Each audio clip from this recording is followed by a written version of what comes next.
Ruth 1వ అధ్యాయం. న్యాయాధిపతులు ఏలిన దినములయందు దేశంలో కరువు కలుగగా యూదా బెత్లెహేము నుండి ఒక మనుష్యుడు తన భార్యను తన 2 కుమారులను వెంటబెట్టుకొని మోయాబు దేశమున కాపురముండుటకు వెళ్ళెను. ఆ మనుష్యుని పేరు ఎలీమెలెకు.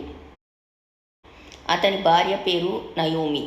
అతని 2 కుమారుల పేర్లు మహ్లోను, కిల్యోను. వారు యూదా బెత్లెహేము వారైన ఎఫ్రాతీయులు. వారు మోయాబు దేశమునకు వెళ్ళి అక్కడ కాపురముండిరి. నయోమి పెన్మిటి అయిన ఎలీమెలెకు చనిపోయిన తరువాత ఆమెయు ఆమె 2 కుమారులను నిలిచియుండిరి. వారు మోయాబు స్త్రీలను పెళ్లి చేసుకొనిరి. వారిలో ఒక దాని పేరు ఓర్పా, రెండవ దాని పేరు రూతు. వారు ఇంచుమించు 10 సంవత్సరములు అక్కడ నివసించిన తరువాత మహ్లోను, కిల్యోనను 2 చనిపోయిరి. కాగా ఆ స్త్రీ తాను కనిన 2 కుమారులను తన పెనిమిటియు లేనిదాయెను. వారికి ఆహారమిచ్చుటకు యెహోవా తన జనులను దర్శించెనని ఆమె మోయాబు దేశంలో వినెను గనుక మోయాబు దేశం విడిచి వెళ్ళుటకై ఆమెయు ఆమె కోడండ్రును ప్రయాణమైరి. అప్పుడు ఆమెయున్న స్థలము నుండి ఆమెతో కూడా ఆమె 2 కోడండ్రును బయలుదేరి యూదా దేశమునకు తిరిగిపోవలనని మార్గమున వెళ్ళుచుండగా నయోమి తన 2 కోడండ్రులను చూచి, మీరు మీ తల్లుల ఇండ్లకు తిరిగి వెళ్ళుడి. చనిపోయిన వారి ఎడలను నా ఎడలను మీరు దయ చూపినట్లు యెహోవా మీ ఎడల దయ చూపునుగాక. మీలో ఒక్కొక్కతే పెండ్లి చేసుకొని తన ఇంట నెమ్మది నొందునట్లు యెహోవా దయచేయునుగాక అని వారితో చెప్పి వారిని ముద్దు పెట్టుకొనెను. అంతట వారు ఎలుగెత్తి ఏడ్చి, నీ ప్రజల యొద్దకు నీతో కూడా వచ్చెదమని ఆమెతో చెప్పగా నయోమి, నా కుమార్తెలారా, మీరు మరలుడి. నాతో కూడా మీరు రానేలా మిమ్మును పెండ్లి చేసుకొనుటకై ఇంకా కుమారులు నా గర్భంన నుందురా. నా కుమార్తెలారా, తిరిగి వెళ్ళుడి. నేను పురుషునితో నుండలేని ముసలిదానను. నాకు నమ్మిక కలదని చెప్పి ఈ రాత్రి పురుషునితో నుండి కుమారులను కనినను వారు పెద్దవారగు వరకు వారి కొరకు మీరు కనిపెట్టుకొందురా.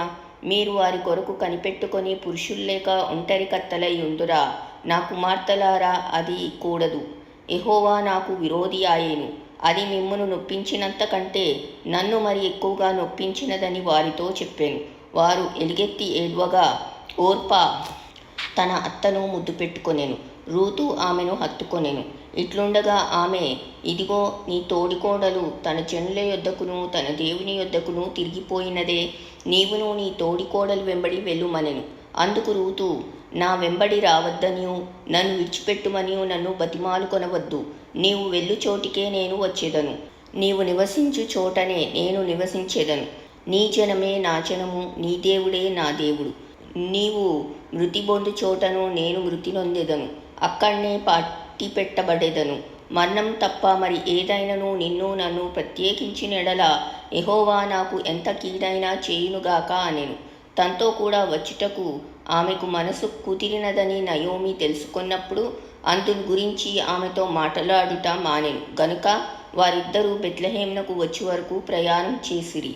వారు బెత్లెహేమునకు వచ్చినప్పుడు ఆ ఊరి వారందరూ వారి యొద్ద గుంపు కూడి వచ్చి, ఈమె నయోమి గదా అని అనుకొంచుండగా ఆమె, సర్వశక్తుడు నాకు చాలా దుఃఖము కలుగజేసెను కనుక నన్ను నయోమి అనక మారా అనుడి. నేను సమృద్ధి గల దాననై వెళ్ళి తిని యెహోవా నన్ను రిక్తురాల్నిగా తిరిగి రాజేసెను. మీరు నన్ను నయోమి అని పిలువనేలా? యెహోవా నా మీద విరుద్ధముగా సాక్ష్యం పలికెను. సర్వశక్తుడు నన్ను బాధపరిచెను అని వారితో చెప్పాను. అట్లు నయోమియు ఆమెతో కూడా మోయాబీయురాలైన రూతు అను ఆమె కోడలును మోయాబు దేశం నుండి తిరిగి వచ్చిరి. వారిద్దరూ యవల కోత ఆరంభంలో బెత్లెహేము చేరిరి.